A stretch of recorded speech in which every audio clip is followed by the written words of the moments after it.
कहानी की शुरुआत होती है रशिया की एक जेल से, जहां हम फ्रैंक एबिगनेल जूनियर नाम के एक आदमी को देखते हैं। फ्रैंक एक बेहद शातिर ठग है जिसने बहुत बड़े बड़े कांड किए हैं। इस वक्त कार्ल नाम का एक एफबीआई एजेंट उसे यहाँ से अमेरिका वापस ले जाने आया था। कार्ल फ्रैंक से बातचीत कर ही रहा था कि तभी फ्रैंक की तबीयत अचानक से बहुत खराब होने लगी। शुरुआत में तो कार्ल को ये सब फ्रैंक की एक चाल लगी, मगर फिर उसे लगा कि इतनी एक्टिंग तो कोई नहीं कर सकता। वो उसे जल्द से जल्द हॉस्पिटल पहुंचाने लगा, मगर फ्रैंक मौका देखकर वहां से भी भागने लगा। लेकिन पुलिस ने उसे धर दबोचा, जिसके बाद उसे अपनी कहानी शुरुआत से याद आती है। फ्रैंक एक बहुत ही खुशहाल परिवार में पैदा हुआ था। उसके माँ बाप एक दूसरे से बहुत प्यार करते थे। एक दिन फ्रैंक के पिता उसे सूट दिलवाने के लिए एक दुकान पर ले गए, लेकिन वहाँ मौजूद औरत ने कहा कि अभी तो दुकान बंद है। इस पर फ्रैंक के पिता ने झट से एक नेकलेस निकाला और कहा कि ये कहीं आपका तो नहीं। उसकी इस हरकत से वो औरत इम्प्रेस हो गई और उसने कहा कि कोई बात नहीं, आप सूट खरीद लीजिए। फ्रैंक के पिता इस तरह की चालाकियां करने में माहिर थे।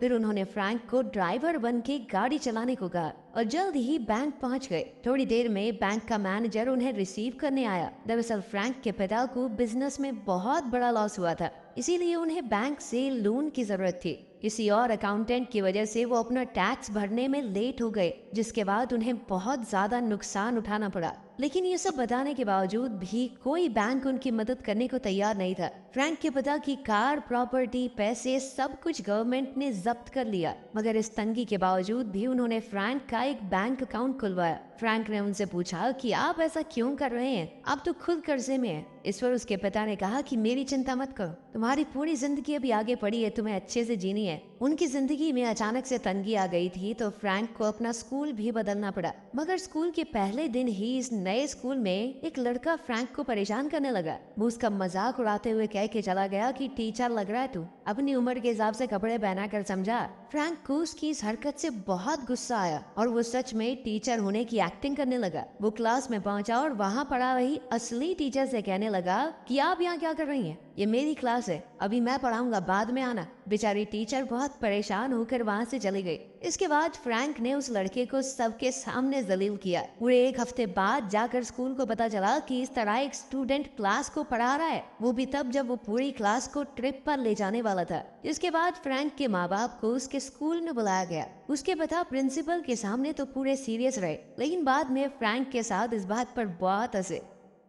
एक दिन फ्रैंक जब घर पहुंचा तो उसने अपनी माँ के बेडरूम में किसी और को देखा। वो आदमी फ्रैंक के पिता के साथ काम करता था। उसकी माँ ने ये दिखाने की बहुत कोशिश की कि कुछ नहीं चल रहा और उसे थोड़े पैसे भी दिए कि लो बेटा अपने लिए कुछ ले लेना, लेकिन फ्रैंक सब कुछ समझ चुका था। कुछ दिनों बाद फ्रैंक के माँ बाप ने अलग होने का फैसला ले लिया। लॉयर ने फ्रैंक से पूछा कि तुम अपनी माँ के साथ रहना चाहोगे या अपने पिता के साथ। अपनी आंखों के सामने अपने परिवार को टूटता देख फ्रैंक बहुत दुखी हो गया। उससे ये सब और देखा नहीं जा रहा था। वो घर से भागकर किसी दूसरे शहर में चला गया। उसके पास ज्यादा पैसे तो थे नहीं, बस बैंक अकाउंट था और उसकी चेकबुक। वो धड़ाधड़ चेक काट के होटल वालों को देता गया, लेकिन जब धीरे धीरे चेक बाउंस होने लगे तो होटल वालों ने उसे निकाल दिया। फिर एक दिन बैठे बैठे उसे आइडिया आया कि चेक को बदला भी तो जा सकता है। ये थोड़े पुराने समय की बात है, तो उस वक्त इतनी ज्यादा एडवांस टेक्नोलॉजी नहीं थी। इसी चीज का फायदा उठाते हुए फ्रैंक धीरे धीरे नकली चेक्स बनाने लगा। वो चेक्स पर अलग अलग लोगों के नाम लिखकर उन्हें कैश करवाने लगा, और अगर बैंक की मैनेजर उसे कैश देने से मना कर देती तो वो एकदम कॉन्फिडेंस में अपने पिता के पुराने हथकंडे अपनाता, जैसे वो नेकलेस वाली ट्रिक, जिसके बाद उसका काम बन जाता। लेकिन धीरे धीरे उसका एक कांड पकड़ा जाने लगा। अब उसके चेक किसी भी बैंक में काम नहीं कर रहे थे। फिर एक दिन फ्रैंक की नजर होटल के बाहर एक पायलट पर पड़ी। सभी लोग उस पायलट की बहुत इज्जत कर रहे थे। ये देखकर फ्रैंक को आइडिया आया कि क्यों ना मैं पायलट ही बन जाऊं, असली नहीं नकली। तब तो सब उसकी बहुत इज्जत करेंगे और उसके चेक बड़ी आसानी से कैश आउट हो जाएंगे। फिर वो एक फर्जी रिपोर्टर बन के एयरपोर्ट चला गया और वहाँ के ऑफिशियल्स ने कहा कि मैं पायलट्स के ऊपर एक आर्टिकल लिख रहा हूँ, इसके लिए कुछ जरूरी चीजें जाननी होंगी मुझे। उसने सब कुछ पता किया कि पायलट्स को उनकी यूनिफॉर्म कहाँ से मिलती है, और उसने वहाँ पर कॉल करके कहा कि मेरा यूनिफॉर्म खराब हो गया है, या मैं एक नई वर्दी सिलवा सकता हूँ। थोड़ी चालाकियों के बाद फ्रैंक ने एक अच्छी सी यूनिफॉर्म खरीद ली। इसके लिए वो चेक से पेमेंट करने वाला था, मगर वहाँ के एम्प्लॉय ने कहा कि मुझे सिर्फ तुम्हारी पायलट आईडी चाहिए, फिर तुम्हें बिल्कुल भी पैसे देने की जरूरत नहीं है, हम अपने आप एयरलाइन से ले लेंगे। फ्रैंक ने अपनी नकली आईडी बनाई हुई थी और उसे यूनिफॉर्म फ्री फ्री में मिल गई।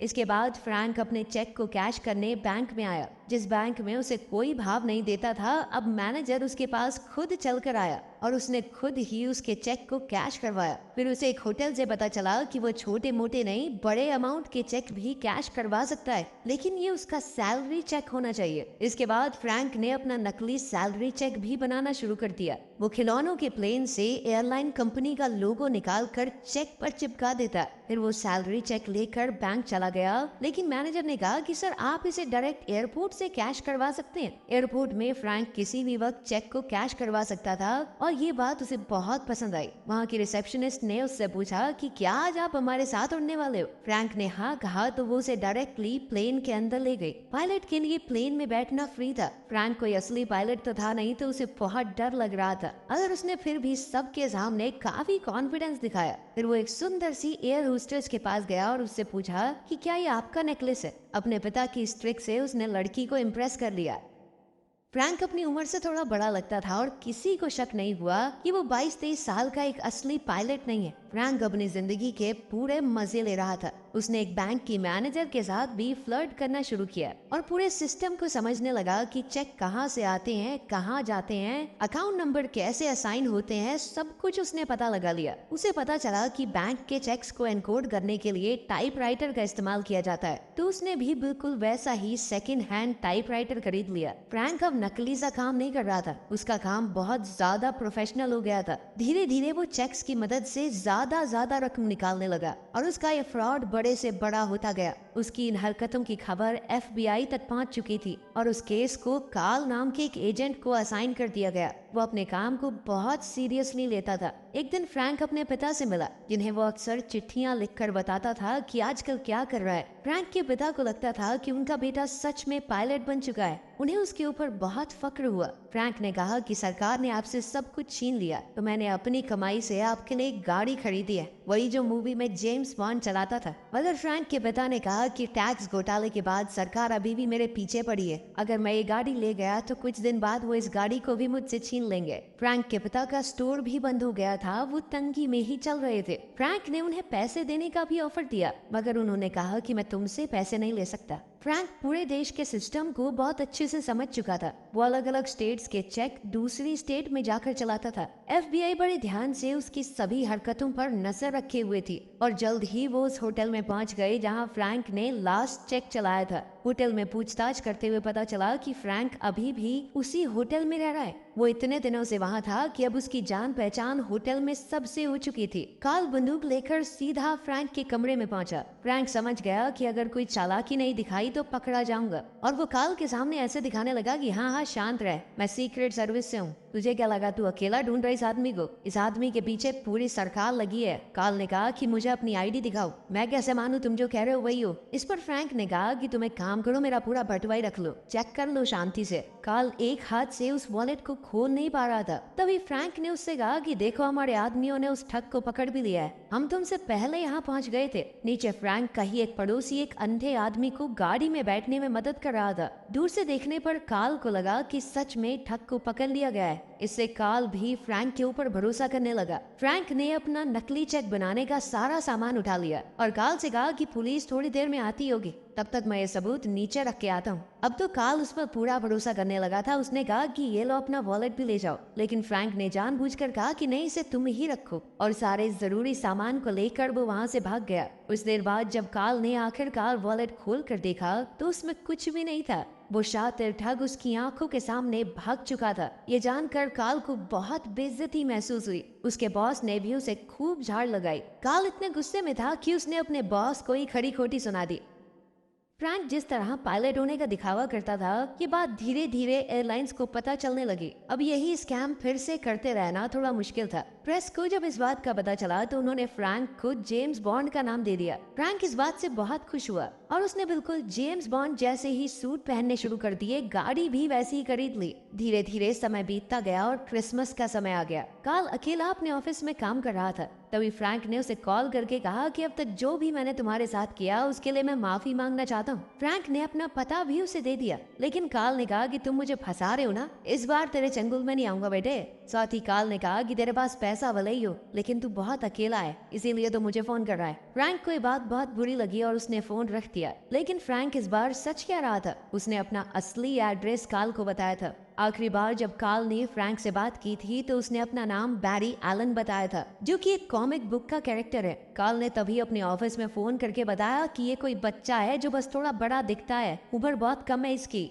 इसी वजह से हम उसे ढूंढ नहीं पा रहे। इस पर कार्ल ने कहा कि ऐसे बच्चों की लिस्ट निकालो जो घर से भाग गए हो, किसी ने तो रिपोर्ट लिखवाई होगी। और इसी तरह वो काफी छानबीन के बाद आखिरकार फ्रैंक के घर पहुंच ही गया, जहां फ्रैंक की माँ उसे मिली। जब फ्रैंक की माँ को फोटो दिखाई गई तो उन्होंने कंफर्म किया कि हाँ, यही मेरा बेटा है। कार्ल ने फ्रैंक की माँ से कहा कि एक नंबर का ठग है, जैसे ही कुछ पता चले तो पुलिस को बताना, ठीक है। इस पर फ्रैंक की माँ ने कहा, अरे वो बच्चा है, उसने खाने पीने के लिए थोड़ी बहुत पैसे ले लिए होंगे। उसने अपना बटुआ उठाते हुए कहा कि मैं भर देती हूँ, कितने पैसे देने हैं। इस पर कार्ल ने कहा 1.4 मिलियन डॉलर्स, यानी लगभग 12 करोड़ रुपए। ये सुनते ही तो फ्रैंक की माँ भौचक्की रह गई। खैर उधर फ्रैंक दूसरे शहर में जाकर एक बहुत अच्छी जिंदगी जी रहा था। उसे हॉस्पिटल में कुछ काम था तो वो वहाँ चला गया। वहाँ एक नर्स जिसका नाम ब्रांडा था वो रो रही थी। उसे किसी डॉक्टर ने काम के लिए डांट दिया था। फ्रैंक ने उसे सहारा देते हुए कहा कि चिंता मत करो, तुम कमाल हो, और डॉक्टर पागल है साला। इसी दौरान फ्रैंक के दिमाग में एक आइडिया आया। उसने ब्रेंडा से पूछा कि यहाँ कोई जॉब वैकेंसी है क्या। दरअसल अब पायलट बनना थोड़ा रिस्की हो गया था, तो फ्रैंक ने सोचा कि अब डॉक्टर बन जाते हैं। उसने कहीं और की भी नहीं, हार्वर्ड की डिग्री बनाई और इंटरव्यू के लिए चला गया। वहाँ मौजूद डॉक्टर को भी लगा कि सर आप हमारे छोटे से अस्पताल में काम करेंगे। फ्रैंक अलग अलग डॉक्टर्स वाली मूवीज देख कर गया था, जिससे उसे पता रहे कि कैसे बर्ताव करना है। तो फ्रैंक ने जवाब दिया कि सर मैं बड़े शहरों में नहीं, छोटे शहरों में लोगों की मदद करना चाहता हूँ। जिसके बाद उसे झट से नौकरी मिल गई। वो काम धाम कुछ करता नहीं था, बस डॉक्टर्स को आलतू फालतू सलाह देता रहता था। साथ ही खाली समय में वो और ब्रेंडा एक दूसरे के बहुत करीब आ गए। तभी एक दिन अचानक एक इमरजेंसी केस के लिए उसे बुला लिया गया। एक छोटे बच्चे को बहुत ज्यादा चोट आई थी। खून देखकर तो फ्रैंक हिल गया। उसने पूरा कॉन्फिडेंस रखते हुए डॉक्टर से कहा कि तुम इसमें क्या करोगे। डॉक्टर ने जो भी जवाब दिया उसने कहा कि बिल्कुल सही, मुझे कॉन्फिडेंस है कि तुम ये कर सकते हो। मैं कुछ देर में आता हूँ देखने की सही काम किया है कि नहीं। ये कहकर वो वहाँ से चला गया, लेकिन असलियत में तो उसकी हालत पतली हो गई थी।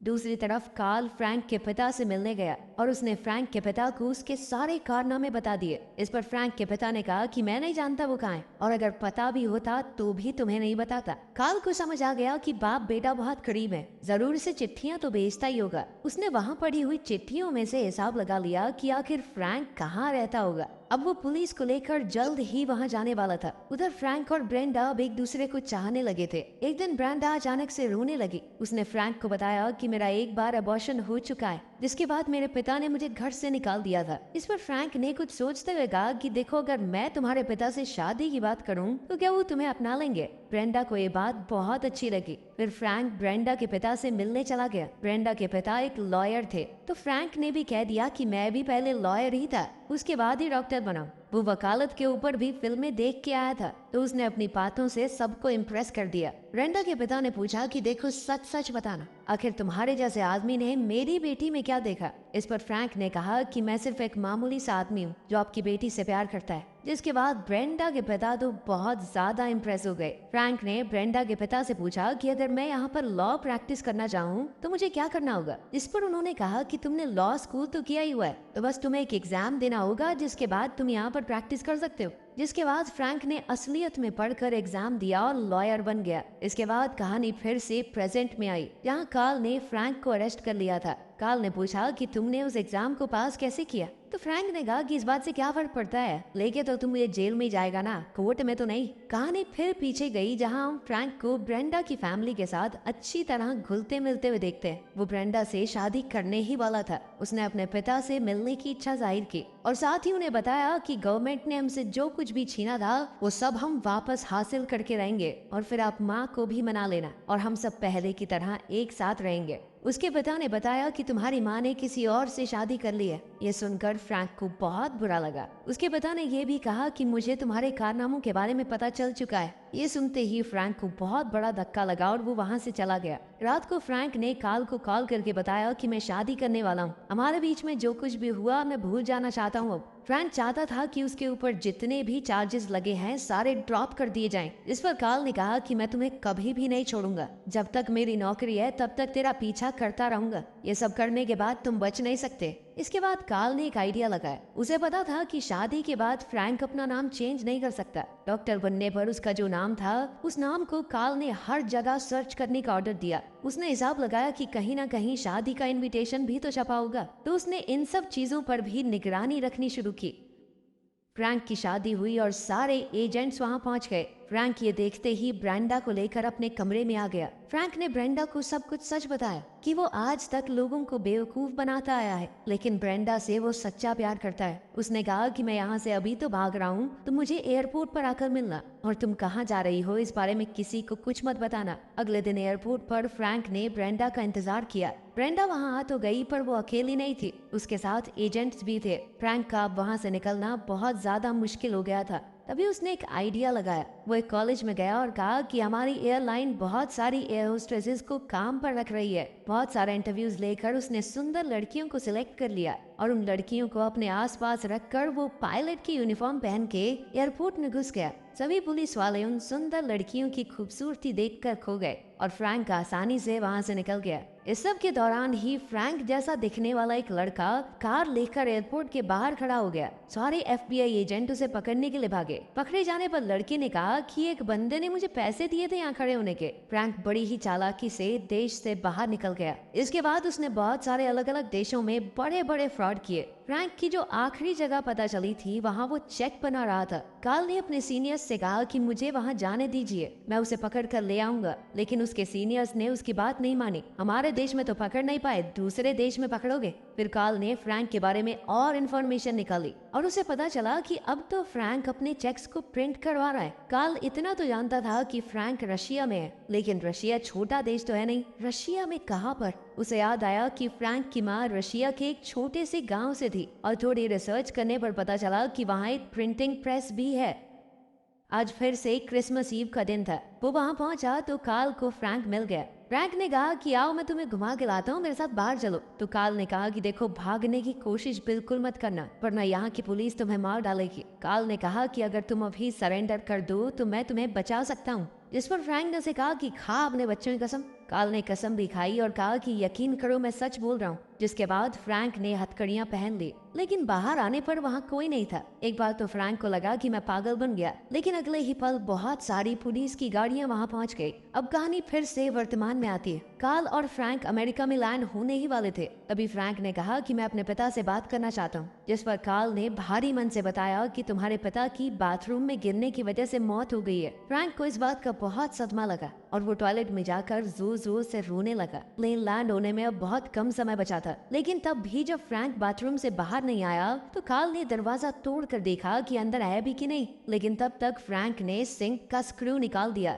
और वो जहाज के अंदरूनी हिस्से में घुस चुका था। जैसे ही जहाज के पहिए खुले, फ्रैंक मौका देखते ही वहाँ से भाग गया और वो उसी रात अपनी माँ से मिलने गया। उसने देखा कि उसकी माँ ने अपना नया परिवार बहुत अच्छे से बसा लिया था और उनकी एक छोटी बच्ची भी थी। उधर कार्ल जानता था कि फ्रैंक अपनी माँ के पास जरूर जाएगा और उसने वहाँ पहुंचकर फ्रैंक को अरेस्ट कर लिया। फ्रैंक की उम्र 19 साल से कम थी। कार्ल चाहता था कि उसे एक माइनर की तरह ट्रीट किया जाए, लेकिन सरकार इतना बड़ा घोटाला करने के लिए उसे बड़ी से बड़ी सजा देना चाहती थी। वो 10 साल के लिए अकेला जेल में सड़ने वाला था, इसी से बात भी नहीं कर पाएगा। फिर एक दिन कार्ल उससे मिलने के लिए आया। जिस तरीके से फ्रैंक फ्रॉड कर रहा था वैसे ही कोई और भी कर रहा है। फ्रैंक ने कहा कि मुझे उसका चेक दिखाओ। चेक देखते ही फ्रैंक समझ गया कि ये देखो, ये गड़बड़ है इसमें। और कार्ल ये समझ गया कि इस तरह के क्राइम को रोकने में सिर्फ फ्रैंक ही उसकी मदद कर सकता है। अगली बार वहाँ आते हुए कार्ल अपने साथ कुछ FBI एजेंट्स भी लाया था। उन्हें भी फ्रैंक का केस सॉल्व करने का तरीका काफी पसंद आया।